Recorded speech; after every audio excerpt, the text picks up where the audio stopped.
안녕하세요, 박미수 원장입니다. 항상 구독해 주시고 좋아요를 눌러 주셔서 진심으로 감사드립니다. 오늘은 어른에게도 매우 중요한 성장 호르몬을 늘리는 11가지 방법이라는 주제로 말씀을 드릴 건데요. 제가 성장 호르몬을 말씀드리면 항상 저한테 많은 분들이 여쭤봅니다. 어른한테도 성장 호르몬이 나옵니다. 제가 일전에 방송에서 성장 호르몬을 마더 호르몬, 엄마 호르몬이라고 말씀을 드렸는데 그만큼 우리 몸에 굉장히 중요한 역할을 하고 있는 호르몬이고요. 성장 호르몬은 또 개인차가 굉장히 큽니다. 어떤 분들은 자기 나이에 비해서 굉장히 우수한 성장 호르몬의 수준을 유지하고 있지만 어떤 분들은 굉장히 빈약하게 성장 호르몬을 가지고 있어요. 그것이 나중에는 또 노화라든지 질병에 많은 영향을 미치거든요. 특히 근육 형성이라든지 뇌기능 개선, 그다음에 노화 방지 쪽에 영향을 많이 미치고 있습니다. 따라서 어릴 때는 키를 크게 하는 호르몬, 나이를 들어서는 신체를 재생시키고 노화를 방지하는 호르몬인 성장 호르몬을 늘리는 11가지 방법에 대해서 말씀을 드리겠습니다. 하루 중 이제 성장 호르몬의 분비, 물론 이제 아이들인데요. 이제 보면 피크가 있죠. 그리고 가장 큰 피크가 20시 이후, 그러니까 밤에 이렇게 형성이 돼서 24시 정도에 이렇게 형성이 되는 것을 볼 수가 있습니다. 이거는 일반적으로 우리가 스트레스 호르몬의 일종의 스테로이드를 구성 성분으로 가지고 있는 많은 호르몬들이 이런 양상을 보입니다. 그렐린이라는 호르몬이 있거든요. 식탐 호르몬. 식욕을 촉진해서 우리 몸에 음식을 먹게 하는 생존의 필수인 호르몬이죠. 그 부분도 이런 비슷한 패턴을 보이고 있는데, 자, 성장 호르몬의 밸런스가 이렇게 유지되고 있다는 것을 잘 파악을 해주시기 바랍니다. 그 피크가 있을 때 그 피크를 더욱더 높게 유지해주는 전략이 굉장히 중요하다는 것을 알 수가 있죠. 그러니까 하루에 생체 리듬에 영향을 많이 받는 게 또 성장 호르몬입니다. 성장 호르몬이 감소되면 어떤 위험성이 있느냐? 자, 이렇게 볼 수가 있죠. 성장이 부족하면 복부지방이 증가된다. 근육이 감소된다. 고위다운증의 발생이 증가된다. 그다음에 심혈관계 질환의 위험성이 증가되고 기억력이 감퇴가 되고 불안감, 무기력감이 증가된다. 다시 반대로 이야기하면 성장 호르몬이 우리가 충분히 풍부하게 우수하게 유지하게 되면 근육의 형성을 돕고 복부지방을 줄이는 효과를 돕고 혈관의 탄력성이나 건강도를 유지하면서 인지기능을 개선시키고 뼈의 밀도를 높게 하면서 노화를 방지하는 데 도움을 받을 수 있다는 것을 알 수가 있습니다. 성장 호르몬 감소는 이렇게 여러 가지 논문들에서 정해졌는데요. 10살 때 최고치를 찍었다가 20대부터 줄어들기 시작해요. 평균적으로 매 10년마다 14.4%씩 줄어들어서 60대가 되면 20대 50% 이하, 70대는 20% 이하로 감소됩니다. 그러니까 나이가 들수록 감소되는, 어떻게 보면 우리 성호르몬, 여성 호르몬의 남성 호르몬과 유사한 패턴을 가지고 있지만 성호르몬이 이제 경영기가 지나면서 확 떨어지는 것에 비해서 성장 호르몬은 떨어지지만 개인차가 굉장히 많습니다. 같은 50세 여고 동창을 저번에 분석을 해보니까 거의 3배 정도 차이가 날 정도로 본인이 어떻게 하느냐, 생활 습관의 영향, 본인의 노력에 따라서 굉장히 영향을 많이 받는 호르몬이 성장 호르몬이라는 거죠. 자, 그러면 성장 호르몬을 높이는 여러 가지 방법을 알아보도록 하겠습니다. 일단 잠이 중요하죠. 아까 제가 피크가 있는데 밤에 잠을 잘 때 분비되잖아요. 제대로 깊은 잠을 잘 때 성장 호르몬 피크를 높게 제대로 유지할 수가 있습니다. 잠에 대한 태도를 정립해야 됩니다. 불면증이 있으면 어쨌든 성장 호르몬이 올 수 있는 조로의 기회를 놓치게 되는 거죠. 자, 잠에 대한 태도. 잠에 대해서는 너무 이제 강박적이지 않으면서도 잠을 소중히 여기는 마음가짐을 가져야 됩니다. 자, 강박적이지 않은, 안절부절하지 않으면서도 잠이란 것을 소중하게 여기는. 졸리면 자야 됩니다. 졸릴 때 억지도 안 자고 있으면 생체 리듬이 무너지죠. 본인의 몸의 소리를 들으십시오. 그리고 일어나는 시간을 통일해야 됩니다. 잠이 안 오시는 분들이 흔히 저지르는 큰 실수 중에 하나가, 잠을 들었을 때 많이 자야 되겠다. 그러면서 한번 잠을 자면 아침에 일어나는 시간이 덜쭉날쭉, 오늘 좀 오랜만에 잠을 잤어요. 더 깊이 자. 그러다 보면 밤에 잠자는 시간 자체가 불규칙해집니다. 일어나는 시간은 통일해 주십시오. 7시면 7시, 8시면 8시. 그리고 억지로 자려고 하지 마십시오. 잠이 안 오는데 억지로 누워있는 게만큼 수면의 질을 낮게 하는 게 없습니다. 잠이 올 때 눕고 잠이 오지 않으면 다시 일어나서 살 동안 잠이 올 때 잔다. 그리고 졸리면 거부하지 않고 잔다. 일어나는 시간 통일한다. 잠에 대한 태도나 철학을 정립하는 게 필요하고요.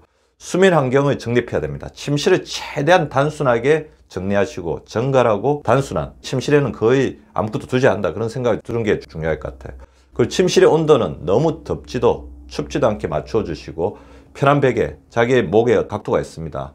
여러 가지 방송에서 제가 말씀드리고 있으니까 다시 한번 찾아서 잘 살펴보시고, 잤을 때 우리 기도가 잘 열려 가지고 호흡을 편하게 할 수 있는 최적의 베개 각도를 유지해 주시는 게 중요하고, 무게감을 주는 이불이 굉장히 중요해요. 우리가 적당한 이제 무게감을 주는 이불을 덮었을 때 잠을 더 잘 잘 수 있다고 합니다. 그리고 침실 온도가 굉장히 중요합니다. 너무 덥지도 않고 너무 춥지도 않게 뭐 20도에서 한 23도 정도를 유지하면서 습도도 잘 유지해 주는 게 중요하죠. 빛과 소음은 완벽하게 제거해 주십시오. 그 수면 준비가 중요하죠. 잠자기 전에 물을 많이 마시게 되면 잠잘 때 계속해서 방광 쪽에 자극이 오기 때문에 불편합니다. 그래서 잠자기 한 3시간 전에는 이런 소변이 마려운 요일 때문에 자주 일어나시는 분들은 물을 마시지 않는 게 중요할 것 같고요. 물론 이제 물을 많이 마시더라도 숙면이 푹 취하시는 분은 꼭 그럴 필요까지는 없을 것 같습니다. 수족 냉증이 있으신 분들은 수면 양발을 착용해서 혈액순환이 잘 돼도 도와주십시오. 우리가 수족 냉증이 있어가지고 밤에 잘 때 손발이 차거나 이제 저린 느낌이 있으면 은연중에 수면의 질을 떨어뜨리거든요. 반신욕 조격도 굉장히 도움이 되겠죠. 자기 전에 우유나 바나나 등을 먹어서 여기 풍부한 마그네슘이라든지 칼륨의 섭취를 통해서 심신을 안정시켜 주는 것도 도움이 될 수가 있고요. 야식을 하게 되면 소화관 쪽으로 혈액이 계속 몰리면서 머리 쪽에 혈액이 부족해지면서 숙면을 방해하기 때문에 될 수 있으면 야식은 하지 않는 게 좋을 것 같습니다.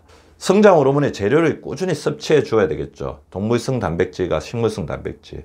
자, 단백질 어느 정도 먹어야 되냐? 몸무게 70kg인 사람은 하루에 70g, 60kg인 사람은 하루에 60g, 50kg인 사람은 50g을 동물성 단백질, 식물성 단백질에서 풍부하게 섭취해 주는 게 중요할 것 같고요. 동물성 단백질 뭐를 먹어야 되나 물어보시는데 살코기 중에서 본인이 좋아하는 음식을 드시면 됩니다. 식물성 단백질은 두부나 콩, 견과류 풍부한 것을 알고 계시죠. 그리고 아르기닌이 풍부한 음식을 먹어서 성장 호르몬 재료를 공급해 주는 것도 굉장히 필요하죠. 성장 호르몬은 근육을 좋아합니다. 근육은 성장 호르몬이 휴식을 취하고 성장 호르몬이 만들어지는데 도움을 주는 최고의 조력자입니다.